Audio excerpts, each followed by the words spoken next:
Good afternoon, Scott Redler, T3 Live, Chief Strategic Officer. Welcome to today's recap. It's Wednesday and it's midweek and the Fed is now behind us. Didn't see, I guess that much volatility. Markets gyrated a little bit, but overall, again, it didn't seem as if it had much of an effect. But usually markets move and we get some kind of trend day the day after. So as of today, all we had is a bit of an inside day with a lot of question marks in certain stocks, and through earnings season, a lot of stocks have now been taken to the woodshed, and some, just, not acting so well. So at this point, this is like the third day in a row since Monday's failure that I'm very light, and I'm just trying to trade, make some cash flow, not overthink it, and just put the rest of the month together and not be overly exposed, because I've seen some cracks that could make us vulnerable if we do wind up getting hit. But at this point, we're still hanging around, so I'm not going to anticipate it either. Anyway, you go to the chart of the SPX and you'll see that overall, we're still trending. Ever since this little red dog reversal here, we've been trending higher. Okay, this time you had a first, your breakout here. That was your first, a move above the 8-day moving average in 2015. And then we corrected, held mid-range, okay, and then we've been making a series of higher lows since. And we're still doing that. Like if you look yesterday, remember, this was your day to take off some risk as we pushed through and failed here. And then you had a nice little red dog reversal into the 21-day. And then today, not as potent, but still in there. Okay, so at this point, we'll see what happens, I guess, tomorrow. We'll see if, we break above this to the upside, or at some, we break below, this area and, move a little bit differently. Okay, so for me, I am really not sure which way it's going to go. So when I don't have an edge, I don't try and, overdo it. If you look at some sectors, though, you look at the bios that had a big break, and today, although there was a trade from red to green, it still, has a lot to prove here. Okay, you had your first break of an ascending channel. Okay, it's kind of different looking one than you see in the spiders. This one gave you a little clues that it might happen by not making a higher high when the S&P did, or the Nasdaq. And now, you look at where it is here. Question is, does it stay on the right side of this trend line? Because if you could draw this trend line all the way up, remember this pivot yesterday, and it's sort of on the right side. You could even push a little bit higher here. So we'll see what happens into this zone if it wants to bounce around, and if it really can't, we'll see if this takes another discount. Let's take a quick look at what did the Russell do today. The Russell, not much. Okay, not much follow through to yesterday's little reversal. You have two different trades here. If you're tactical, you don't have to be overly exposed, where this was your short setup when it traded above and came back below. You actually could have even taken home some short and got paid a little bit, and then you could have had your little reversal yesterday, now closed in the inside of this range. So to me, I'm thinking, got to be a little careful here too. This did not lead. It didn't have any power to break out. Okay, I'll use that guy when the market wanted to. So this is keeping me on the little more cautious side. So let's say win and loss ratios for the bulls and the bears. The mid caps kind of similar. Did not break out. Didn't have any power up here while the market tried to, and the Nasdaq did. And you draw, I guess, a trend line from here. This too is somewhat on the right side of the trend line, holding below it. So I would say between the bios, the mid caps, and the Russell, those three are leaning a little bit more to the cautious side. Okay, and then you have maybe on the side to be a little bit more optimistic is that there was strength in the banks all day long, and we saw that early. They went from red to green early, and I think I held my JP Morgan all day, which was it trended well until the last hour. You look at the XLF, and you'll see that if you want to think of something positive, but it's still, the jury's out. It's still not going yet. You still sort of have this little head and shoulders pattern that has not triggered, but it's still hanging in there. So the question is it going to get some follow through above 2450 and start to lead and act better, or was today just a diversion because the Fed didn't really say anything too hawkish, but the banks still were strong. And then you had the TLT, which traded lower. Okay, if you look at this, it actually trades pretty well technically. Here was your inside range, right? Broke below it, retested. It closed in the dead lows yesterday, and if you took this home short, you got paid today. Didn't close on the lows today, and who knows what you have tomorrow. But all in all, you look at this 8-day moving average. This was at ascending channel that broke to the downside. That was your out. Here was your island bottom, right? That you had your 2 little days stranded here, like the Gilligan's Island, and gapped up, and then stayed above this for a decent trend, and then didn't know which way it wanted to go, and now broke lower. So this is trading, somewhat well technically, even if you don't have a huge fundamental thesis like most claim you need in order to trade the TLTs. Then you get into earnings, okay? I trade Apple a lot. I'd love to be long when it trends, and last week we had a great trade going into earnings, but then I don't take stock into earnings. And even though I was considering it on Apple, and thank goodness I didn't, and then I said, let's measure the gap, see if this time feels different than the past 3 quarters that held its gap and stayed firm and then continued.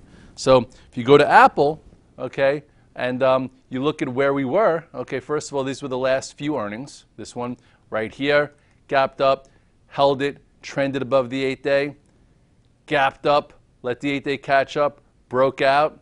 Here's where we were leading into, let's do a little dramatics here, leading into the earnings. And thank goodness I felt as if I didn't have to take it into the earnings because we had a nice trade from here. I think I was long this day, held that day, added this day, sold into that. I held it over the weekend. It was up $2 prior to earnings, so almost didn't even feel like you needed to take the risk, but it was extended from the 8-day. And then, on this day, something different, okay? It did not hold its gap. Did that hold a gap? Yes. Did this hold a gap? Yes. Did this? No. Was it a little bit like not, was it still a jury out, as far as being game over? And I still don't think it's game over. But it was okay. Don't be, as an active trader, so compelled to be in so quickly, because who knows if you have the wherewithal to trade for P&L and continue to hold it. And then today, traded below, yesterday's low, and gave some guys. I actually made quick little money on the long side, and then it got weaker when the market was getting stronger, and then it broke below this low here, which was 129.57, and you could have made some money to the downside. So coming in tomorrow, we'll see. I'm not in Apple now, and I'll see if this 50-day moving average has been very strong. Okay, so tomorrow we'll see if it wants to hold in here, and we could use this pivot as your red dog reversal type area if it wants to, put in some kind of low, but it doesn't have to. Who knows? Maybe it opens up tomorrow. We don't even see that trade, but this would be my strategy for that. And with earnings, it was pricing in a $6 move, so it's kind of cute that it did go. $3 or $4 above. Actually, no, it closed, where did it close that day? It closed at 132.65. Oh, it was actually after hours. It was as high as 136. So it was, that $3.50 higher. And then from 132, now it's almost $3.50 lower. So basically, the dealers are making their money if they sold premium to option guys that have probably lost all of it there, considering the options guys made money the last 3 quarters and they got hurt. So anyway, we'll see what happens here tomorrow.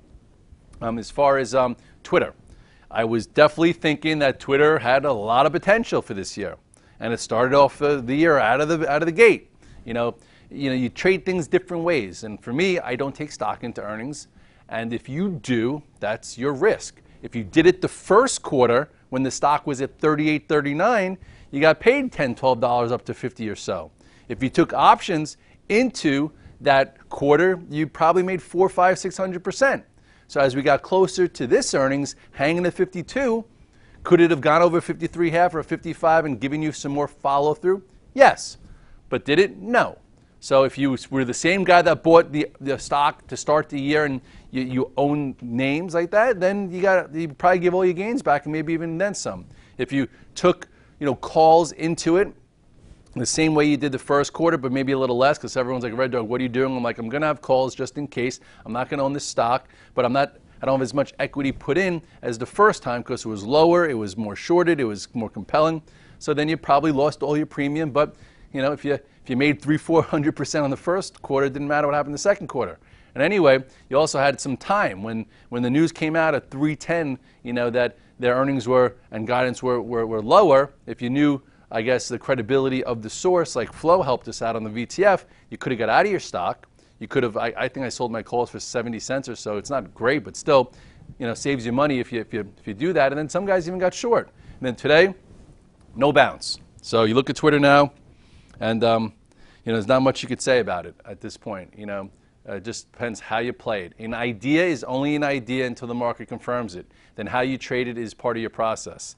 So, here, broke this level, when the news hit, and it was hovering right around here before what's it called? I guess before it got halted, and then boom, and then today, it tried to rally a little bit and couldn't, and now closed in the lows, and we'll see what happens tomorrow if there's just a trade. At this point, there's just going to be some small trades.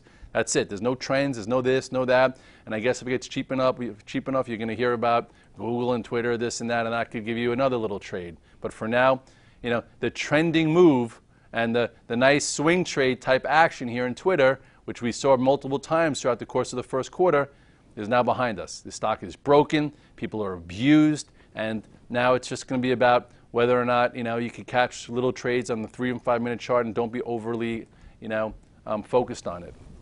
As far as Facebook, very similar too. You didn't know what would happen here going into the earnings. On this one, same type of thing. If you wanted to have calls, you had calls, okay?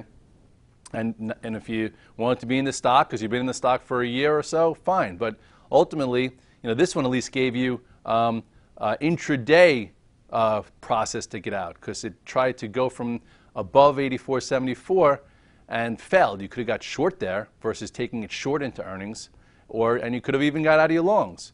And then boom, here's your outside day in Facebook telling you that short term you have to be out of the way. It's now below the 8-21 day. You get out of the way. And then today, you even had it was down $1, went up 40 cents and gave you a small little cash flow trade. So at this point, it's going to be back and forth cash flow trades. And it is actually approaching a level that I think is going to be interesting, as far as the trend. It's come a long way since, if you want to Google Scott Redler and Jim Cramer, cup and handle pattern for Facebook, that was all the way back down here. And since then, even if you didn't get on that process, look at this huge gap here. That's a pro gap, and that gave us indications above this resistance. It was going a lot higher. So at this point, you have a trend line here. It's kind of getting close to there, that it could wind up breaking. If this were to break and the markets, got weaker, perhaps you do see, another little air pocket down, because anybody who's been buying along this trend, all of a sudden says, uh-oh, something changed here a little bit, and there's pretty much no catalyst right now for a little while, plus a lot of people are going to sour on social a little bit. Why not? Look at the size of the move, and, now, it's lost some of the support from the group. We'll see what happens with YELP tonight. Stock has, been left for dead ever since almost you could even see this like head and shoulders pattern there, or when it had this false breakout there and lost all the moving averages here. And now it's just a question, I don't even know. There was a small trade in the gap, which created a little cash flow, and now the question is, can they beat the top line? At this point, you'll see tonight. Amazon a little different. Amazon, this is when you reported last quarter, gapped up, continued right away. This time it reported and then traded into the gap, showing you that at this level, it's not as pent up.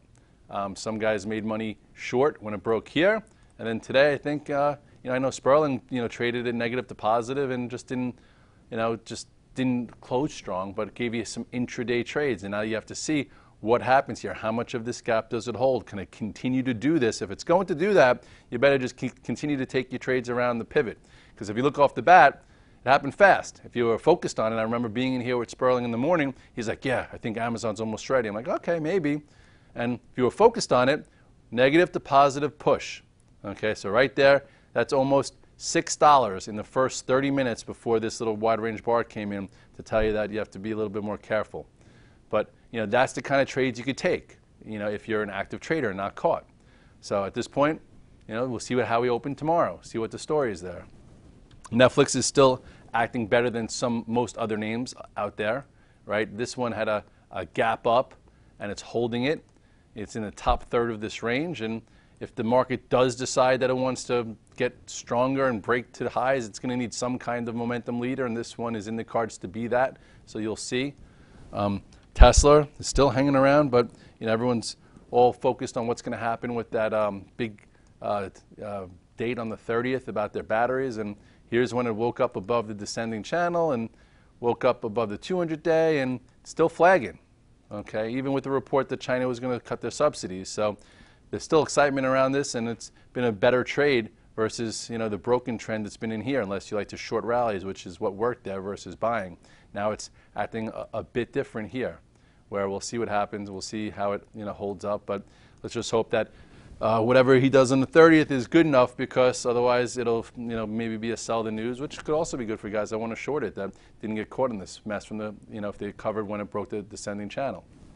Two ways to skin a cat. I guess we'll see what happens with CRM. That ignited today on the news that they might be getting, I guess, taken over. All in all, a pretty strong chart. I think some people on the VTF had calls just because they thought it looked good, hanging in there. And I guess you didn't have to know that something was out there. And if you, some guy I think said that he was at the car wash, didn't see what happened, all of a sudden checked, and he's like, "Wow, I just sold my calls up X hundred, few %. That's you, and you listen to the VTF. Congrats to you." But now it's at all-time highs. So there's haves and have-nots, and then oil. Oil, actually, my first decent oil trade. We've been talking about the feisty rally off the lows. USOs holding 1940, 1920, if that could do. Maybe there's another trade, and there was. I came in flat. VTF saw me buy it, I think, in 1990, and then I bought a lot more at that 20, and then it went as high as 2040. Not a bad move for the USO. Doesn't look like much, but that was a trade, and still looks okay. It's still closed above this breakout area, and still trending from the lows and still above the 8-day moving average. So it still looks, you know, pretty decent that it could continue. The XLE also closed basically near the highs. Still has to break above the 200-day if the market wants to continue to rally. This looks like a good setup. Some people think it's a trap.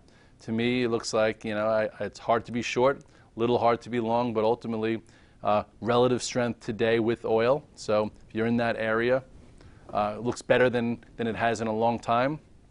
Some people just in closing were like, "Red Dog, how come you never talk about the casinos anymore? 2 years ago I followed you, LVS, MGM, WYNN, they were on your go-to list. They traded great, they trended." I'm like, well, the trends broke over back in, I think, March, April of 2014. So maybe I talked about them 7 times in the last year because there was a certain crucial area. But ultimately, that's why we have the rule.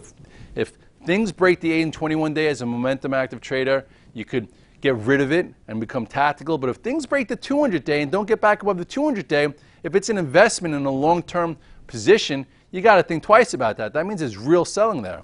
And you know, if you look at this WYNN, which a lot of people thought couldn't go down anymore, okay, first of all, this was your peak right here, okay, and here is when, you know, the 3 lower highs, and really it broke its 8 and 21 day right there. So that was north of 200. And then look where it did when it broke the 200 day. That was somewhere around 190. So if you were a long-term holder and it got below the 200 day here and didn't get back above it, you could have been out. And you haven't had to sit here and give back $90 to the lows, because you never know when it's going to, where it could go. And that's how you get put out of business or lose your entire portfolio if you just average down saying, oh, at some point WYNN's going to make its comeback. It did, had such a good move here. That was different. It was above all the moving averages.